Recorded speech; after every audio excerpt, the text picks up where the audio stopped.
kuga, mioko ni pesa, mioko faida.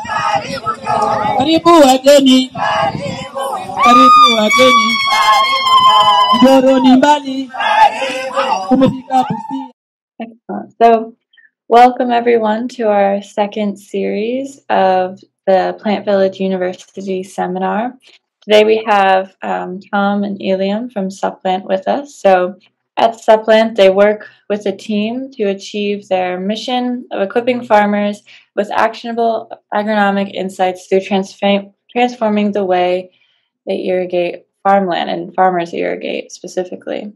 And so their sensor technology combined with AI is proven to save water and improve farm productivity, yields globally.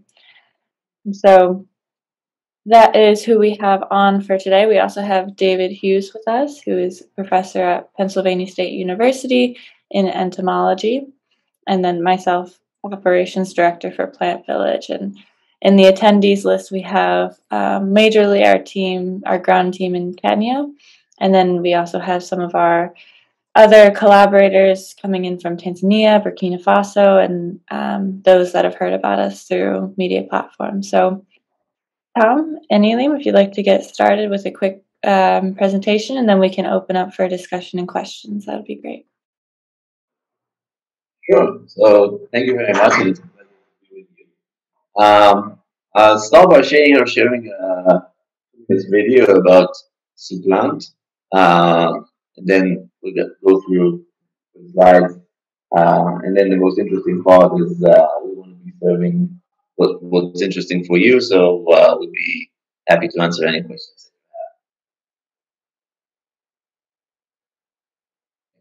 Great.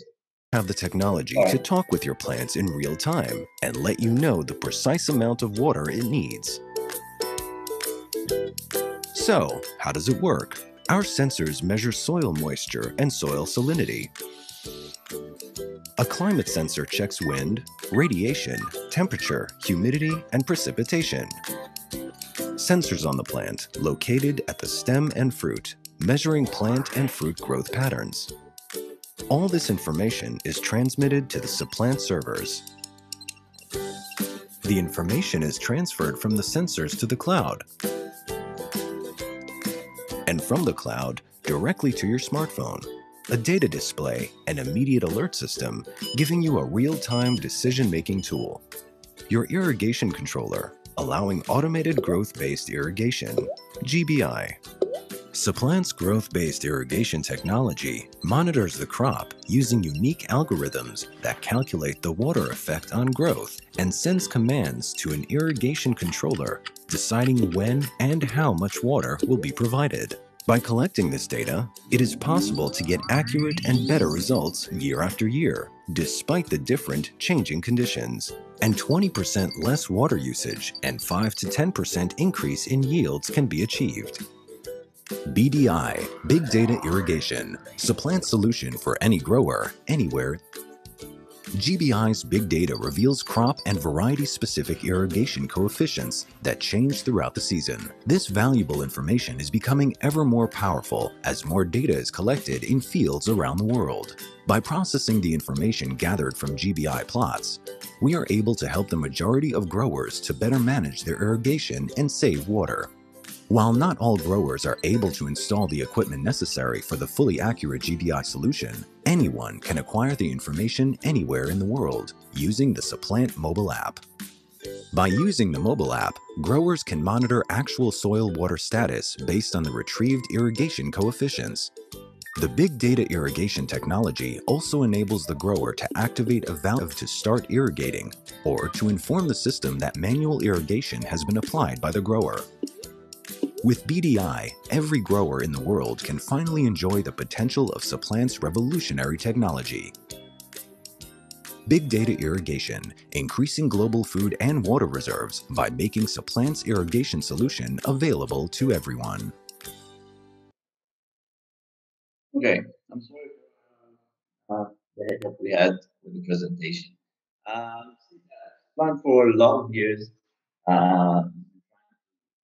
and some translate with our trying to understand not how to irrigate them, but to let them tell us how they like to be irrigated and translate all the data we collected to create our own models of how much to irrigate in light of and even to translate it to places where water is scarce to try and provide our recommendation about when in order to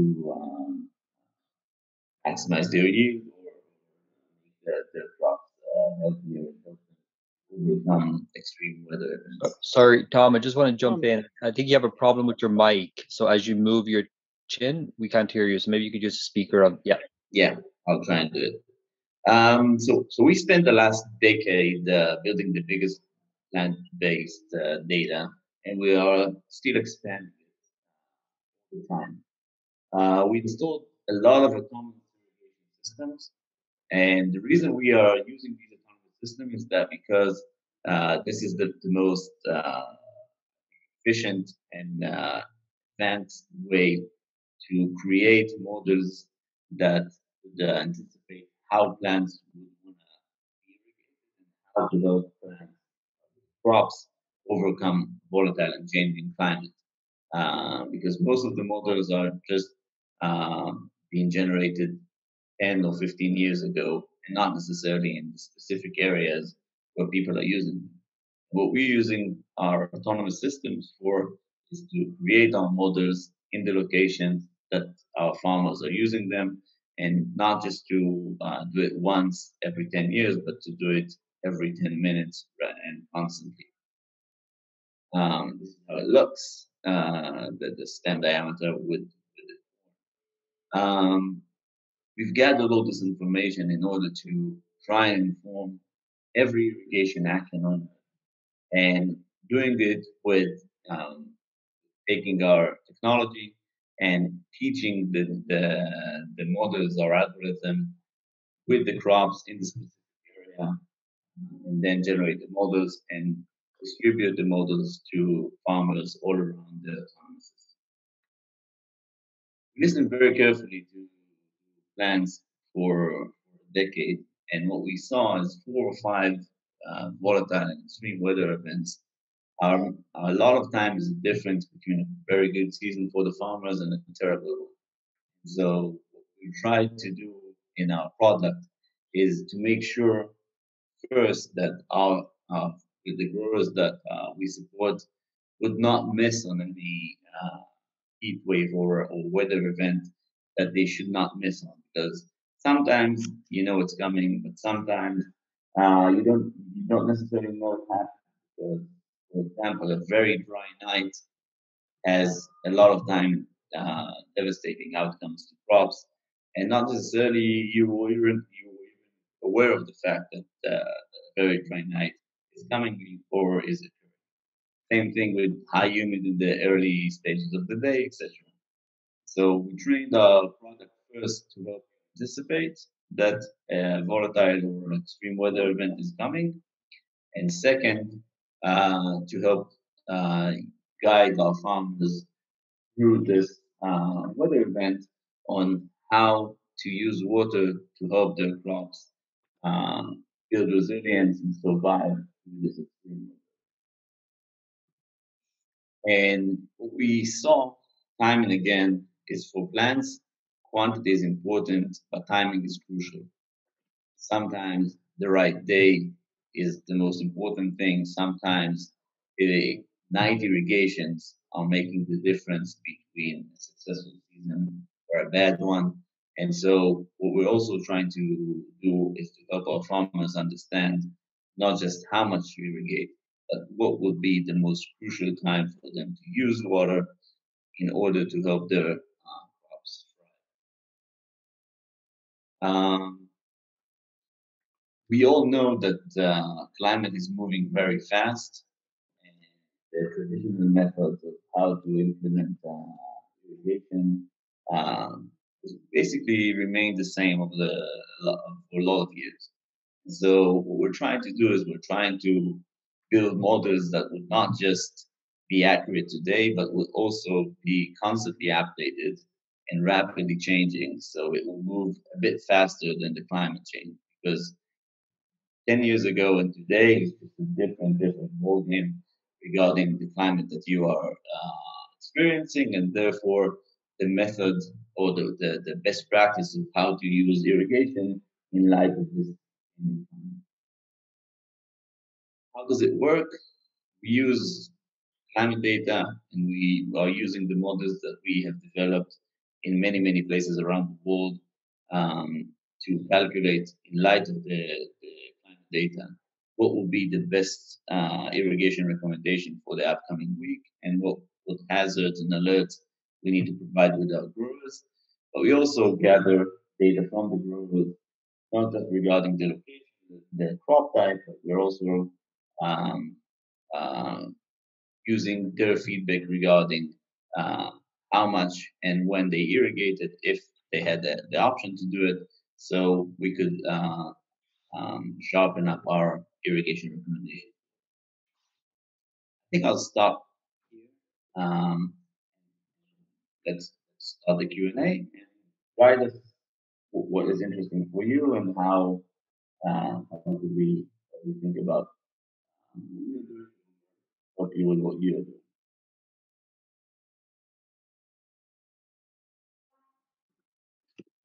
Great. So you can either leave your screen sharing or stop share for now. Yeah. Great. So the first question we had come in was, do the irrigation systems work offline, or do they require internet access? So what I was saying is that for our autonomous farm, we need connectivity, but we're using these models to deliver our recommendation through any platform that you're already using, and these platforms do not require, I guess, constant connectivity.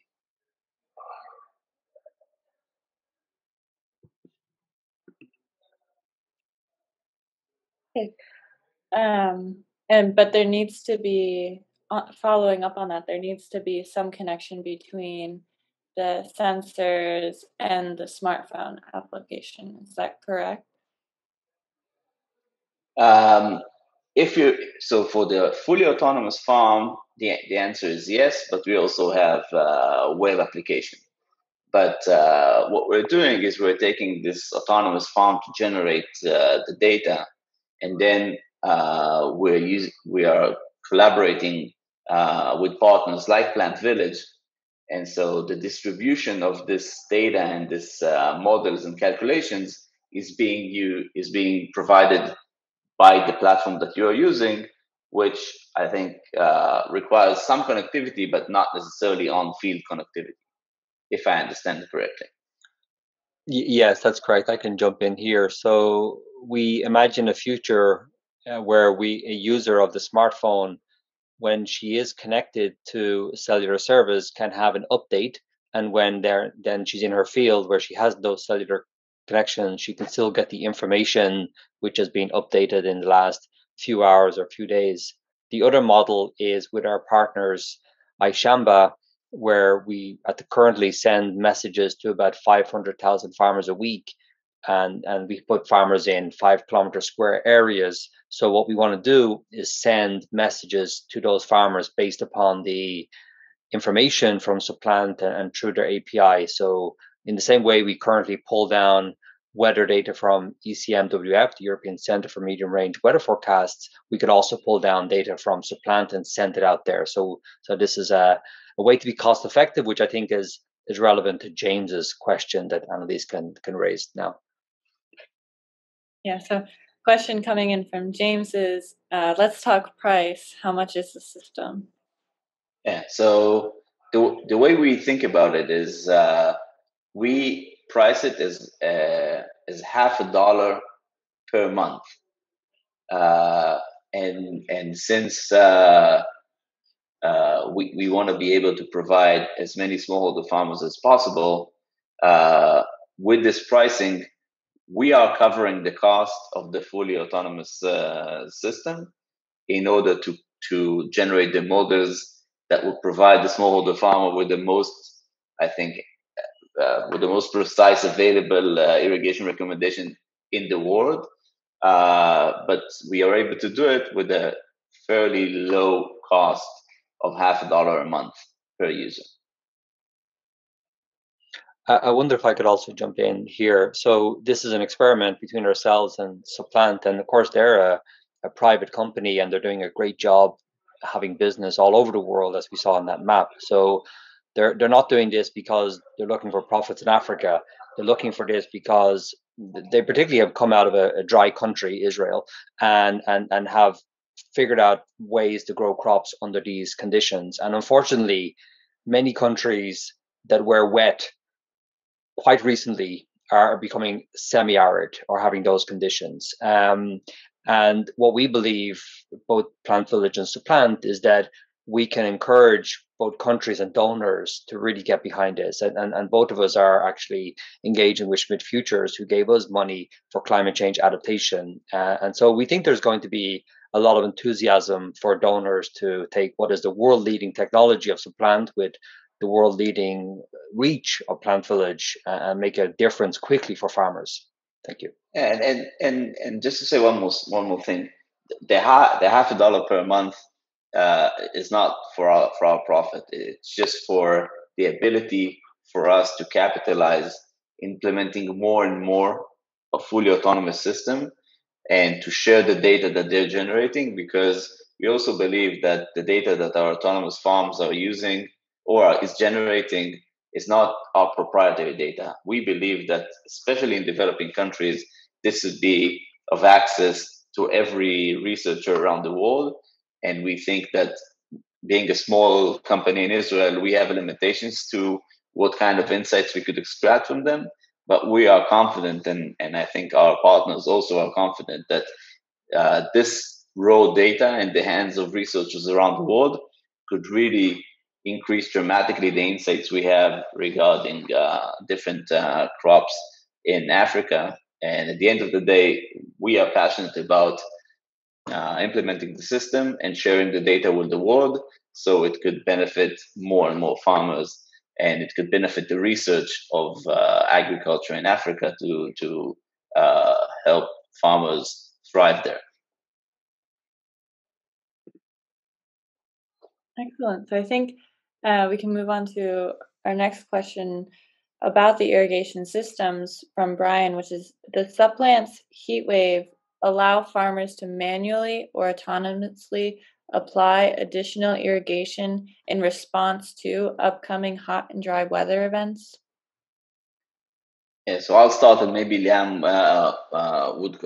would follow from there. But what we saw with heat waves is a heat wave for crop is like a marathon for a person. You cannot wake up in the morning and decide you want to run a marathon.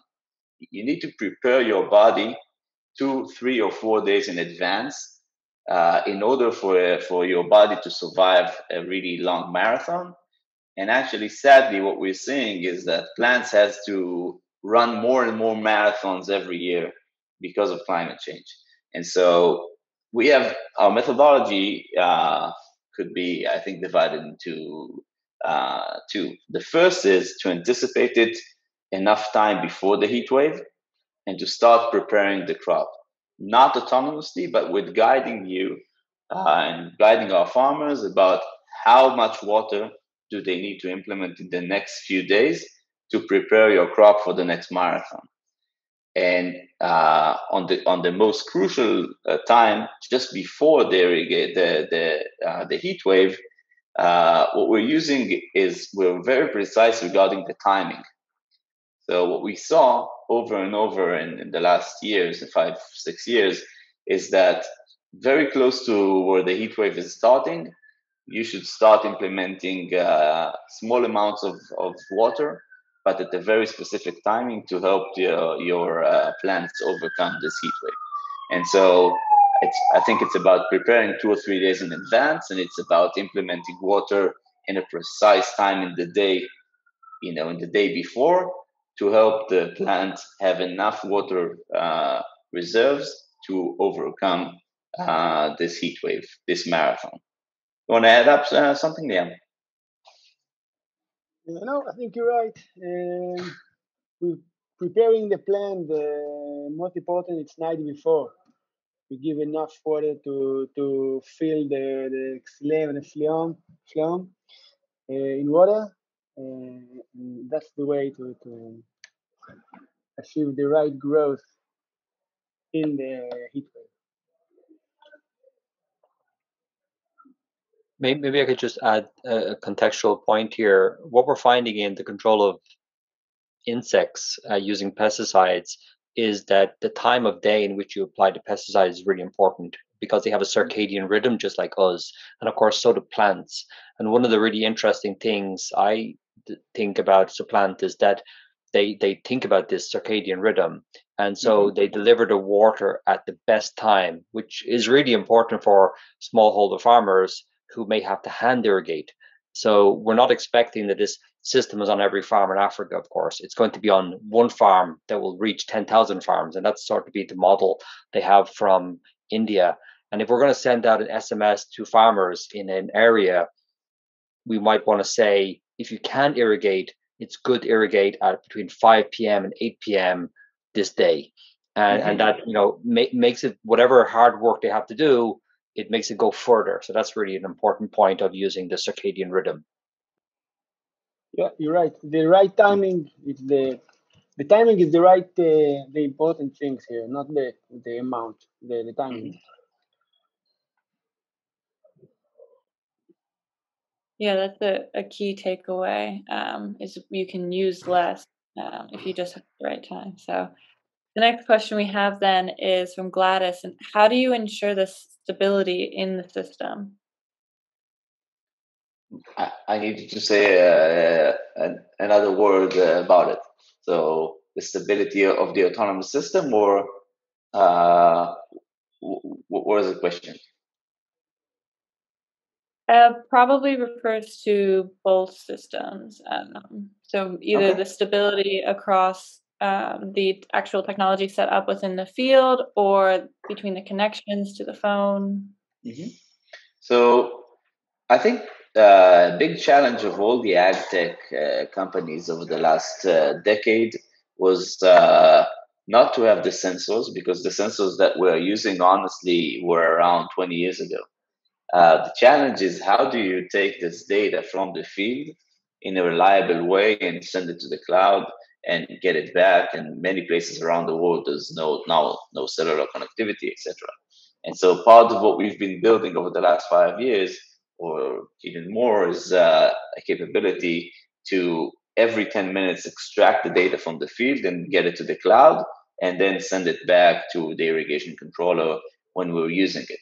And another methodology that we're using, and honestly a lot of ag tech companies are using, is over-the-air update and firmware update, and the ability to control from Afula, which is nowhere in Israel, in the middle of Israel, but in our control center, to be able to see the data from all around the world.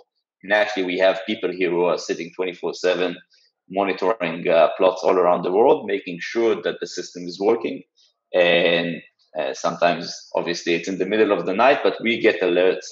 And part of the culture that we have developed in SupPlant, which we're really proud of, because I don't know if Annalyse sent you that, but we're making sure that 80% of the workers in SupPlant have tractor license and have significant experience as farmers, because we appreciate the fact of how hard it is to be a farmer and how challenging it is. And so we're making sure that once we see there's a problem, our customers know there's a problem. This is a covenant we feel we have with our customers and with our clients, with our partners. And so we're working really hard to make it stable. And if it's not stable, like any other technology that is not 100% stable, you would know us. You would know it the second that we know it, in order for us to overcome this hiccup together. Just want to add that we're using extra system, okay, just to make sure that we have the right data and everything. So we have always backup for everything. and that's it. Okay, great. I think that then leads us into the next question, which is how is the availability of the sensors, and are they only manufactured by SupPlant? So as I said, we're using sensors that we are not. Our expertise is not the sensors. These sensors could be bought from many providers. Our expertise, and I think what is unique about SupPlant, and to my best understanding, we are the only one in the world that we're able to do it commercially, is the ability to close the loop and take the off-the-shelf sensors and teach our machine how to analyze what the plant is saying to these sensors, and then give the command to the irrigation controller to irrigate the plants. And if you would, enable the plants to irrigate themselves. Because when you enable a plant to open and close the valve by itself, you really learn new things and mind-blowing things about how plants really want to be handled and how plants really use water in order to thrive and in order to overcome extreme weather events and in order to maximize the season potential.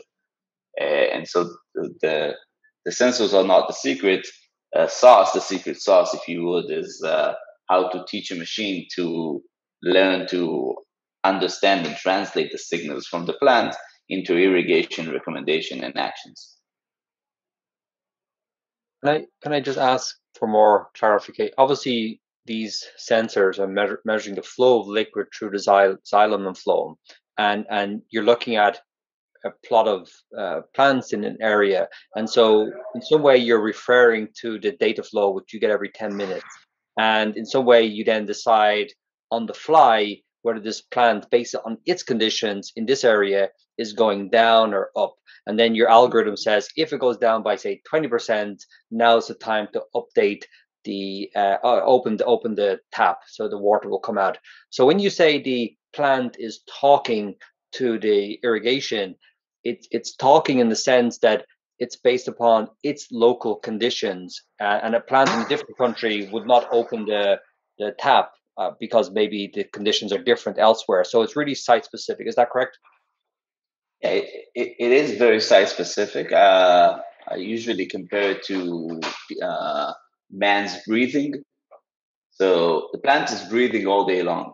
And if you see the depth of the breathing and let's say the rhythm of it, from these two data points, you could understand, what is his condition and does he need water. And so, yes, it's very local specific and it's climate specific, but like many times when you look at a massive amount of data and you let the machine tell you, because people are having a hard time seeing all the data, but you put it in the machine and say, what kind of pattern recognition do you see? We do see that corn types in different places in the world and with different climate still reacts pretty much the same. So there's a pattern for corn. Yes, you need to know the weather forecast and you need to understand the specific climate, but they have patterns. So I just spent the last 3 days analyzing mangoes for a customer we have in India, and we demonstrate to him that his type of variety of mangoes actually has the exact same pattern in 3 other places in the world. This is not to say that we're not going to install, the autonomous system with this client, because yes, we believe that the models should be generated very local specific, but it's still very interesting to see that, humans are humans. We eat and breathe and we sleep. Yes, we don't look the same, but there's some patterns that are alike. And the same thing with crops and varieties. Thank you. Then, coming back quickly to the beginning of that answer where you mentioned that the sensors are not what is your bread and butter per se, they're pretty generic. Are they simple to install, and can local engineers install them if they have a guide? Liyam, that's your kingdom. Yeah, it's very easy to install. We have guides for that and video for that, and you could say even I can do it. Yeah. No, it's very easy. It's very easy. You can show them everything, and it's very easy. Yeah, problem. like many things that unfortunately COVID has taught us is we needed to change fast, and we needed to make sure that we could guide people all around the world to install it without the ability to travel. And we were surprised by the outcomes of that, and I think it made us change the way we do business because we saw that with the right guidance, it's fairly easy to install, and so we need to change our insistence on going ourselves all around the world and be more, I think, flexible about it. And so we really sharpen up our ability to support remote installation of our systems.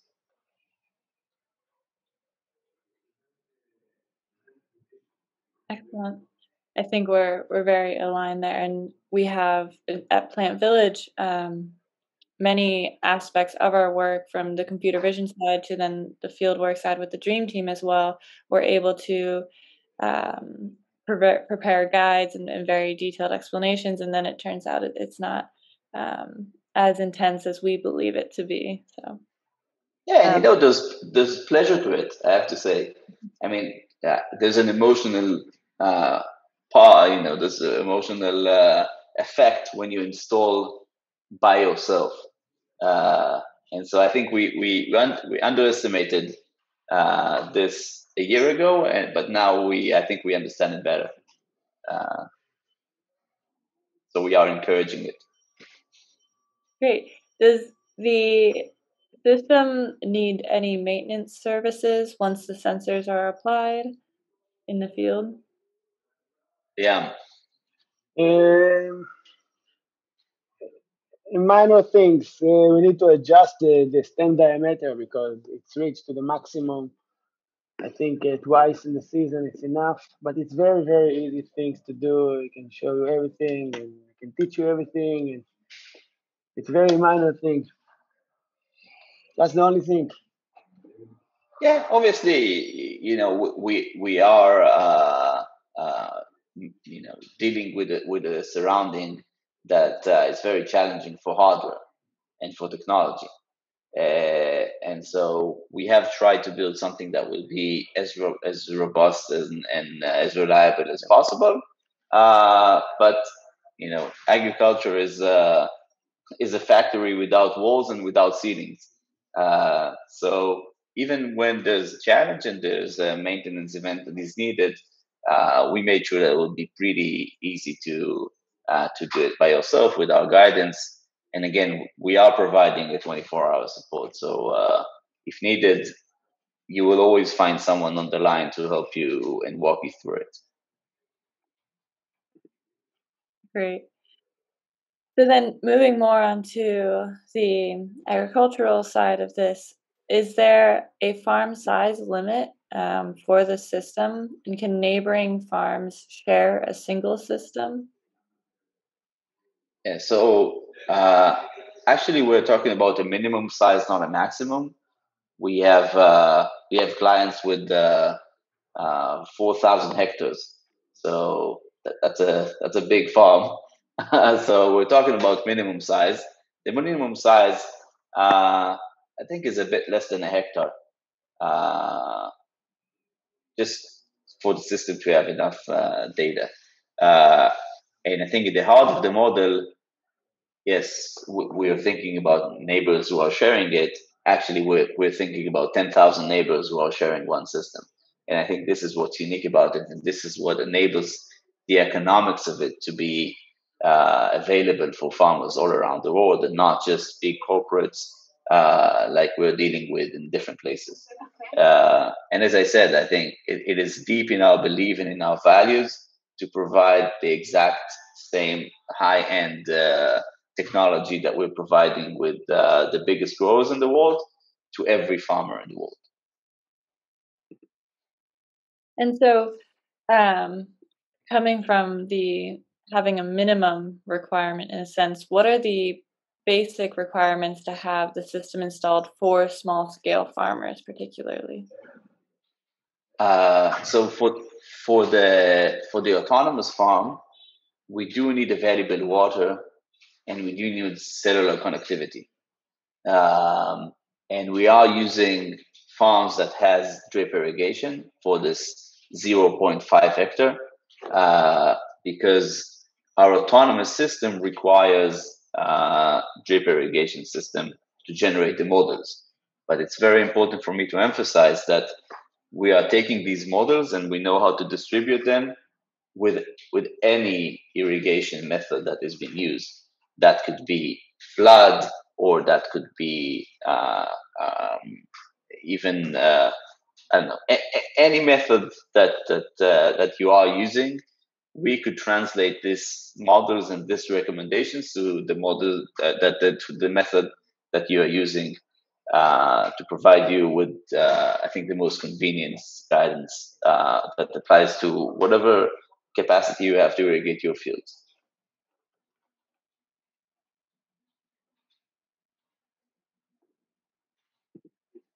Thank you. So now questions are kind of going into a bit of the science behind how you're able to give the advice and the alerts for farmers. And so one of the questions from Brian on the team is, do you teach adopters to calculate degree days? So we don't teach them to calculate degree days, but we are using degree days in order to make our recommendations accurate, because using degree days enable us to understand what is the precise irrigation recommendation we need to provide you with in light of the date that you have planted the seed and the number of degree days that have passed since then. And so we are actually giving an amount that is based on weather forecast and plant date and growing degree days and our irrigation models. And so we're using it, but we're not, we're not teaching you how to calculate this. But actually, there's a lot of data regarding growing degree days in corn. And so if you want, obviously we could share it with you.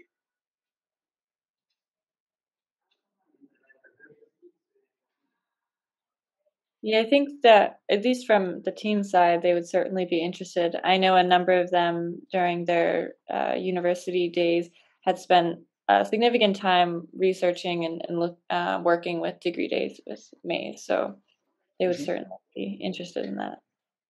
I guess Liyam could say more about it, but when David asked me before, I said there's patterns for every crop. And so what we're doing a lot with our agronomist team is to look at the pattern of the growth of the corn, for example, and then compare it to the degree days. So we could be very accurate regarding the exact stage of the corn in this degree days, and to sharpen up all the time the growing degree days calculation for the specific location that the autonomous system is being used at.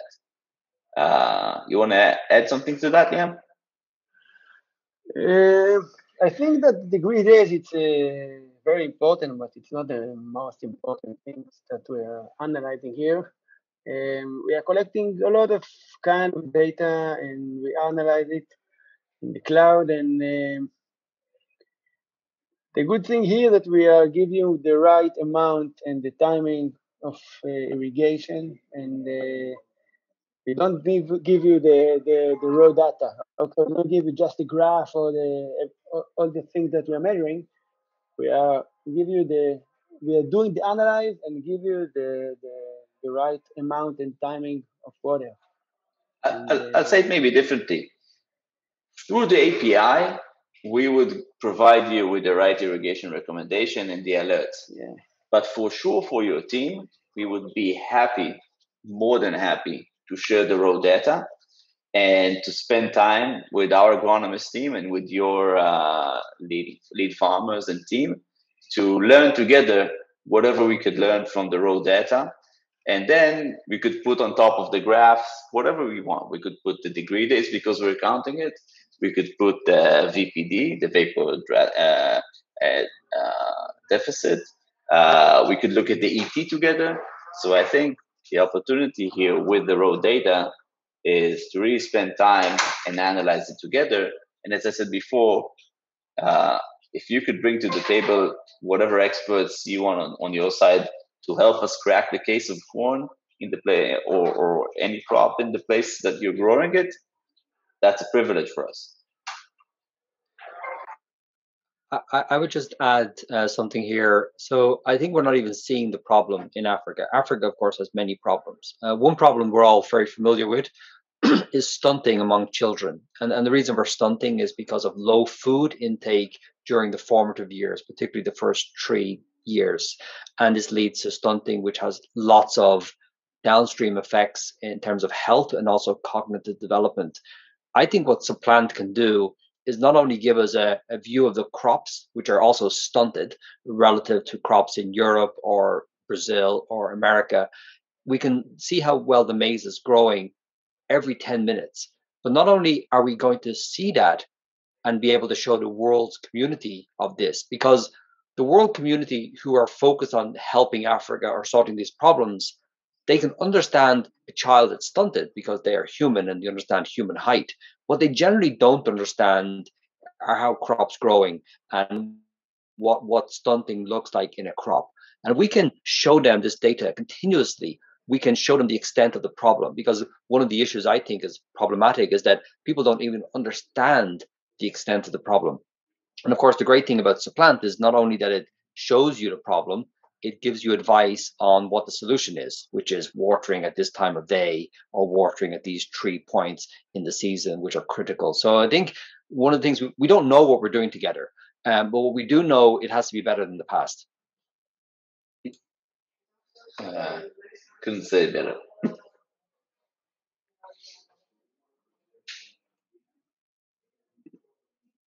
Okay, so we have another unique question kind of coming off of that from Bonfos from our team.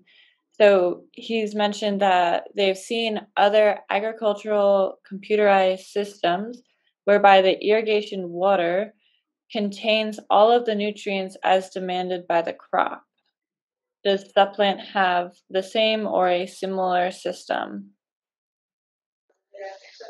So I think there's a lot of technologies of delivering fertigation through the water system, and so delivering fertigation over the water system, it's a fairly common practice. The challenge is you need drip irrigation, you need the fertigation to be automated. You need the injectors, you need the pumps, etc. We have the knowledge to do it, but this is a very expensive infrastructure. What we are working with today is we're joining hands, and hopefully there'll be an announcement about it in a few days, with a company that knows how to provide irrigation recommendations, basically in the same methodology that we are using, meaning to take the data from one place and try to understand with satellite images what would be the recommendations for fertigation in that area and to generate a weekly or monthly plan. It's not in production yet, but we are working on it. So we could eventually provide not just irrigation recommendation, but also at least basic fertigation recommendation that would be combined.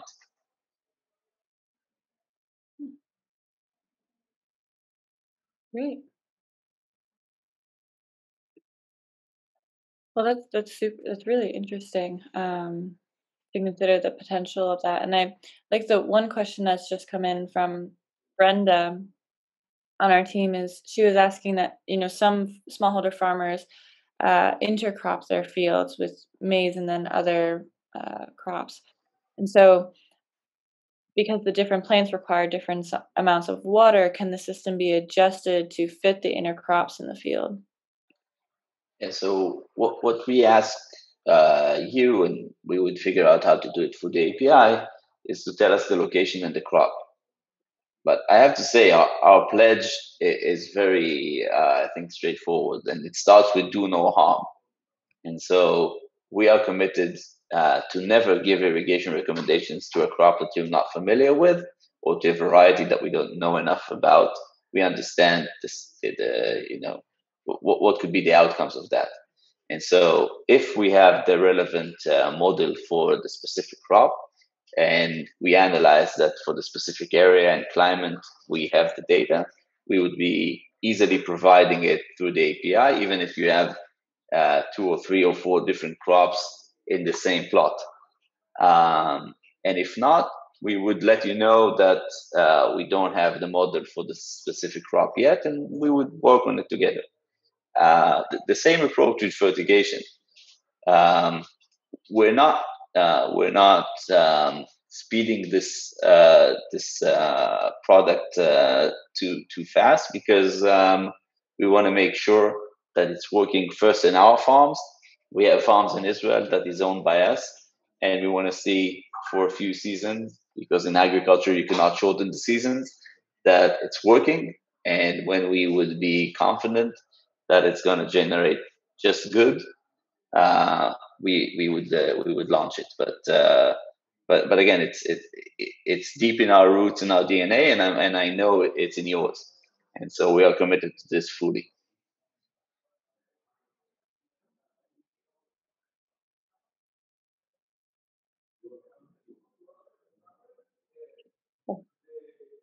Great, thank you for answering that. So a few minutes left here. So if there are any final questions, please ask in the question and answer, and we'll go through the last few here. So Matthew from our team had posted and asked, is that so once the dendrometer is installed on the plant, does it remain on the plant until the time of harvest?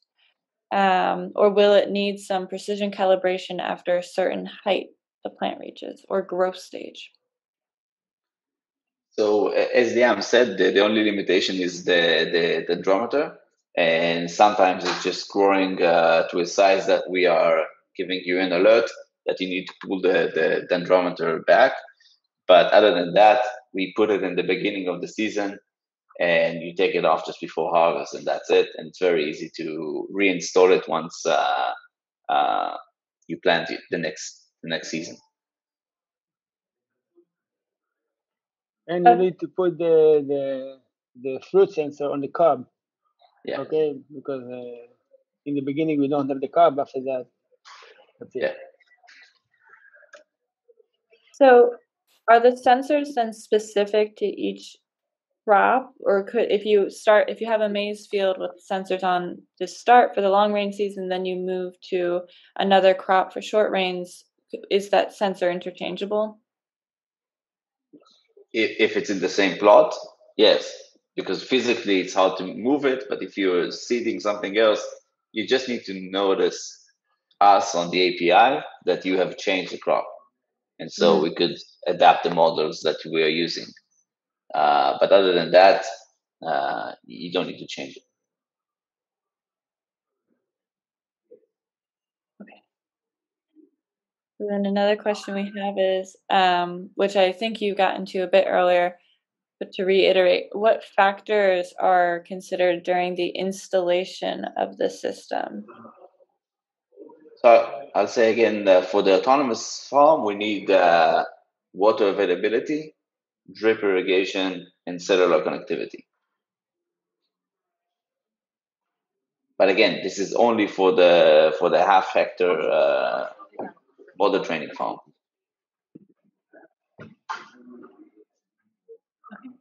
And then, so then I think this is a great last question to end on. How does a maize field in Brazil inform maize in Kenya? How can a lesson in one country inform in another? Mm-hmm. So I'll say two things about it. First, what we see, and sometimes it's surprising, is the patterns of corn in many places looks the same, even though it's a different climate and different soil. But I would add to this answer that we do believe in local specific model generating. And this is why we insist that in places that we're providing our irrigation recommendation models, we would install a farm that would train the models on the local climate and local soil and local variety. And so there is a big data play here to gather data from all around the world, from tens of thousands of sensors every 10 minutes, and learn to speak plant. But then sometimes there's a local language that needs to be taught or learned. And so we do believe in understanding plants in general and to speak plants in general, but also put it on a local specific farm and climate and soil and variety, and train the model specifically to this specific area. I'm sorry, but I would need to pause in 2 minutes, Annalyse.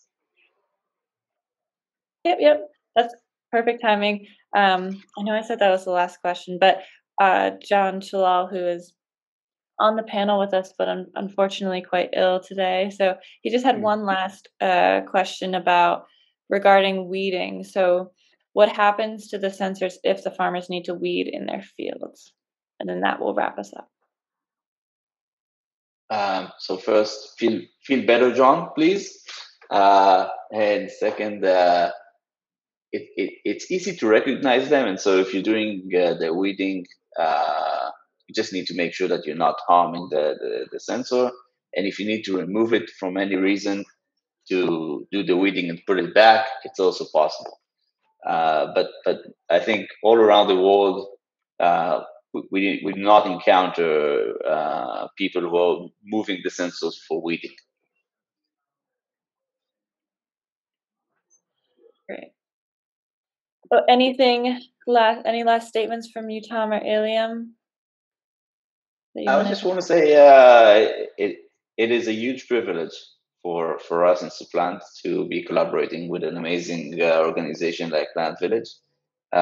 We do believe that what we're doing is unbelievable and inspiring, and we feel blessed to be able to serve a small part of your mission. Great. Well, thank you so much for joining us. And I know it was short notice, but we're really grateful to have you on for today. And I know the team has learned a lot, and I hope everyone enjoyed this as much as I have. And so we look forward to continuing working with you and to starting plots in September, hopefully in Kenya. And I hope we can keep everyone updated with the progress of that as well. So thank you so much. Thank you very much. Thank you. And of course, it's a great honor for us to work with you. We're really excited about this. We'll do excellent stuff together. Thank you very much. Thank you. Bye.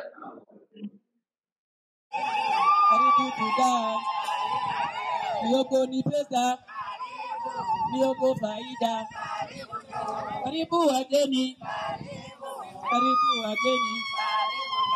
Njoro ni mbali, umefika Busia.